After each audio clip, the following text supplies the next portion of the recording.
দক্ষিণ কলকাতা লোকসভা কেন্দ্রের অন্তর্গত আনন্দপুরে পোস্টার ব্যানার লাগানোর সময় বিজেপির নেত্রীর ওপরে হামলার অভিযোগ তৃণমূল আশ্রিত দুষ্কৃতীর বিরুদ্ধে।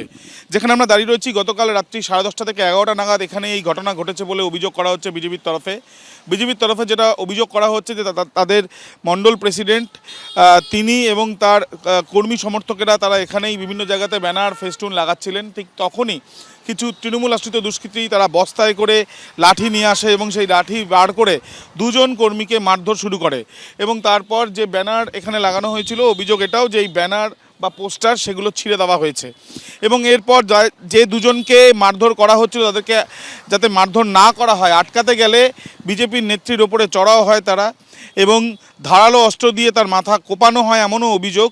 এবং এই অভিযোগের পর, এই ঘটনার পর তার মাথায় 5টি সেলাই পড়েছে। ইতিমধ্যে লিখিতভাবে অভিযোগ হয়েছে আনন্দপুর থানাতে।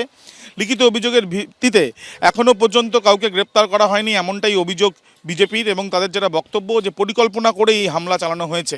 ক্যামেরা দীপ্তেন্দু চক্রবর্তীর সাথে আবির দত্ত, এবিপি আনন্দ, কলকাতা। চৌবাগা থেকে কাজ করতে করতে ঢুকেছিলাম আরবানার সামনে। আরবানা থেকে করে ওখান থেকে যখন কিছুক্ষণ একটুখানি সামনে গেছি, আমরা যেহেতু টিম ছড়িয়ে ছিটিয়ে কাজ করি, রোডের দুটো সাইডে কাজ হয়, তখন আমি পিছনেই ছিলাম। আর আমার জিএস এবং ভাইস প্রেসিডেন্ট মনোজ পোদ্দার আর যাদব বৈষ্ণব দেখছি ওদের দুজনকে ফেলে খুব পেটাচ্ছে। টিএমসির লোক। টিএমসির নাম হচ্ছে, একটা হচ্ছে রঞ্জিত নারায়ণ আর একটা হচ্ছে গোপাল মালিক। তারপরে ওর সঙ্গে আরও অনেক লোক আছে, তাদেরকে আমরা চিনি।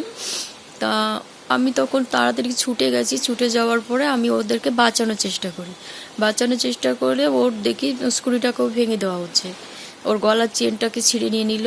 তখন আমি ওকে কোনোরকম বাঁচিয়ে বলে আপনি এখান থেকে চলে যান। আমার ধারণা ছিল যে ছেলেদের মারতে পারে, কিন্তু আমি যেহেতু মেয়ে আমাকে হয়তো কিছু করতে পারবে না।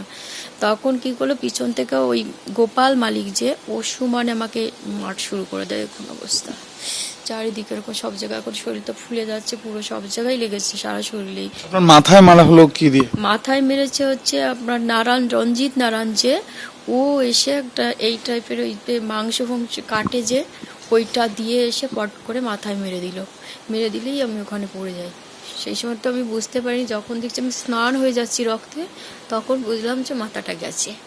না দেখুন, এরকম জিনিস 108 নম্বর ওয়ার্ডে হয় না। রাজনৈতিক দল তার প্রচার করবে, এটা তো গণতন্ত্রের একটা নিয়ম। এবং বিজেপি এর আগেও প্রার্থী প্রায় 4-5বার এখানে প্রচার করে গেছেন, তারা মিটিং করেছেন, মিছিল করেছেন। এই জিনিস তো কোনোদিন হয়নি। রাত্রিবেলা 12টার পরে ফ্ল্যাগ লাগাচ্ছিলেন বা কেন? আর যদি সত্যি এটা হয়ে থাকে তাহলে আমি বলবো যে এর সঙ্গে তৃণমূলের কোনো সম্পর্ক নেই, স্থানীয় স্তরে কোনো সমস্যা হতে পারে। এবং আমিও চাইবো ওনার মতো উনি যে দাবিটা করছেন যে প্রকৃত দোষীকে খুঁজে বার করে শাস্তি দেওয়া হোক।